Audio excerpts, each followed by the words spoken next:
Good morning, YouTube world. It's your boy Big Powell. Just coming at you on this beautiful Monday morning. Sitting down here in Loxahatchee, Florida. Just got my load off.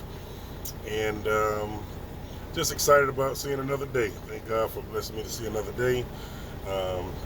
Blessing me to have plenty of work.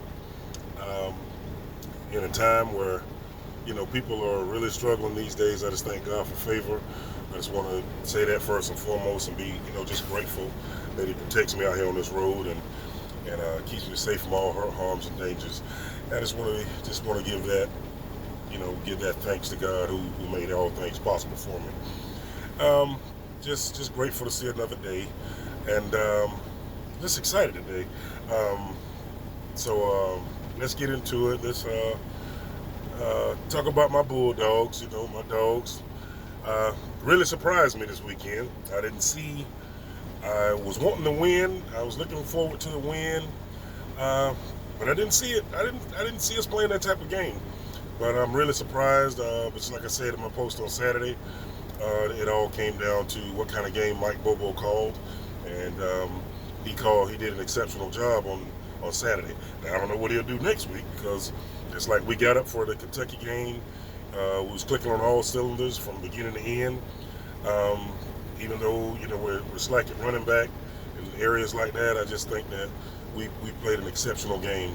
And I'm really proud of the dogs. For once this season, we finally look like a championship.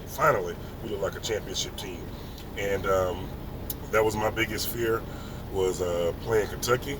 That was the only game I won't say fear, but that was the only game I was really kind of worried about.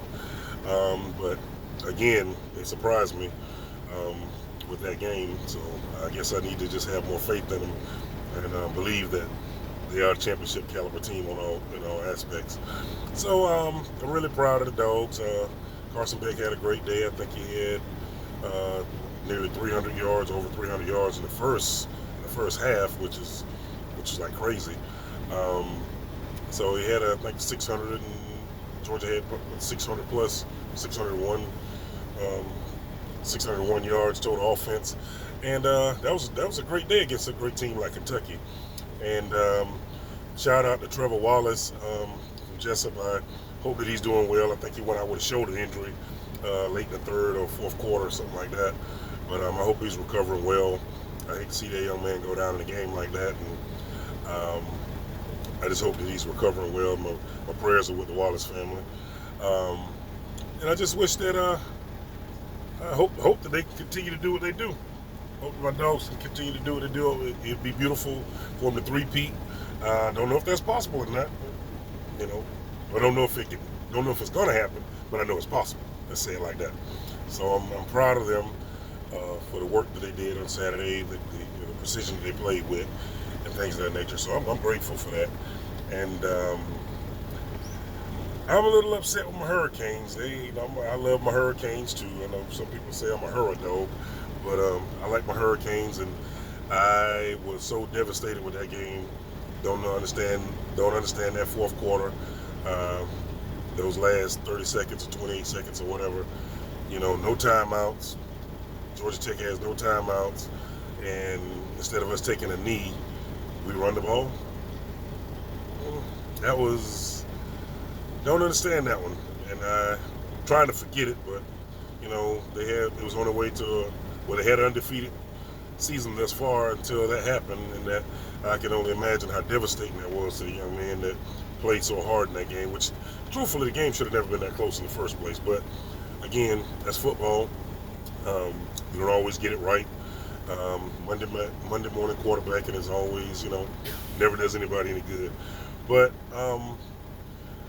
all in all, there's a lot of, quite a few upsets. I kept telling some of my friends that you never bet against Louisville.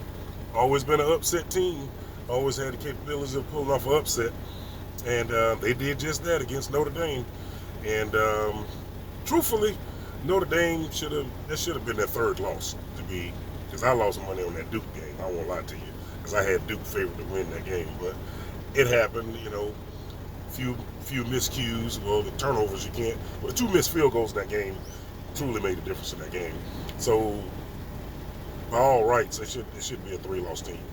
So, I hate it for them, hate it for the guys, but hey, I just don't, my opinion with Notre Dame, I just don't feel like they should be ranked so high every year when they don't have any conference play in football. That's just my opinion.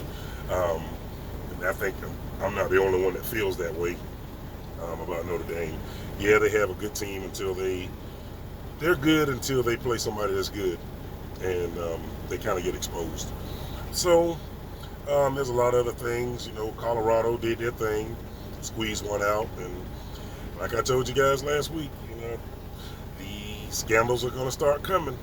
Now they already, heard a post about, seen a post about Shador is what they call it, stat packing or something like that he's taking sacks so he can protect his passing rating and his completion rating. So he'd rather take a sack to get better passing rating for the scouts for the NFL. But I mean, come on, man, let's give the man a chance. He's not throwing interceptions. He's a disciplined player. But did you think that same thing? Whoever posted that, did you feel that way when he went down and on that last drive and they won the game? You do know that, right? So you can call it stat padding or whatever you want to call it, whatever term they use, but they won 4 games so far this year. Said something.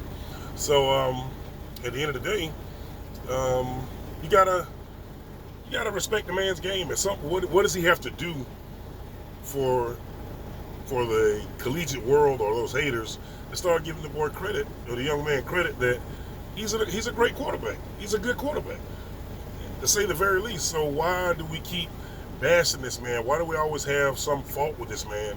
You got to find something wrong with him. Well, just beat it. I mean, you're sacking him. So what's the problem?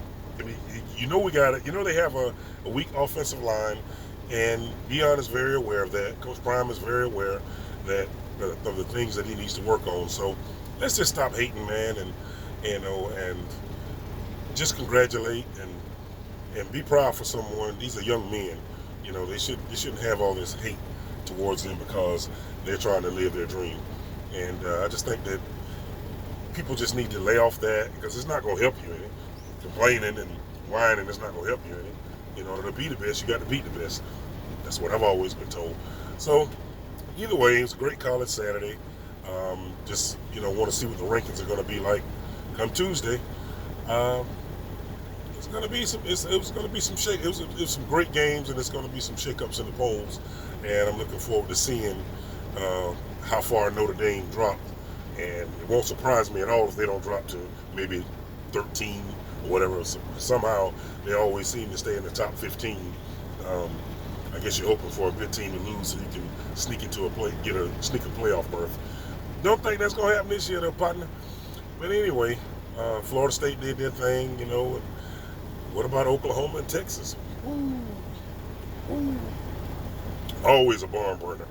And Alabama skated by again, so. But anyway, just wanted to holler at you guys on Monday morning, and give you my takes on the weekend. Again, go Dogs, and please don't forget to hit the subscribe and like button and share it with a friend. All right, this is your boy Big Powell. I'm out.